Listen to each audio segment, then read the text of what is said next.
শুভ সকাল বন্ধুরা। তো দেখো সকাল সকাল ঘুম থেকে উঠেই উঠোন বাড়ি সব পরিষ্কার করে নিচ্ছি। আর সামনে দেখো উঠোন ঝাড় দিতে দিতে মাটি দেখা যাচ্ছে, ওখানে রাত্রিবেলায় কুকুরে এসে অনেকটা গর্ত করেছিল।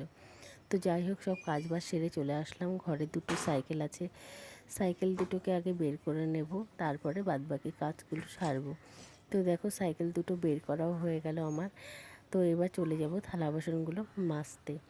তো থালা বাসনগুলো মাজা কমপ্লিট। আর উঠোন বাড়ি যেহেতু পরিষ্কার হয়ে গেছে, তাই আচারের শিশিগুলো একটু রোদে দিয়ে দিলাম।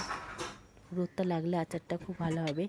তো কাজ বাজ সেরে জামা কাপড় ছেড়ে ভালোভাবে পরিষ্কার হয়ে চলে আসলাম রান্নাঘরে। রান্নাঘরে এসে একটু চাল ভিজিয়ে রেখে দেবো। চাল ভিজিয়ে রাখলে না ভাতটা খুব ভালো হয়। তো তারপরে এদিকে বসিয়ে দিয়েছি চা খাবো। আর চালটা একটু ভিজতে থাকুক, কিছুক্ষণ পরে এসে রান্না করবো। তো দেখো চাল ভিজিয়ে রেখে আমার চাও কমপ্লিট হয়ে গেছে। তো চলো, সবাইকে টাটা।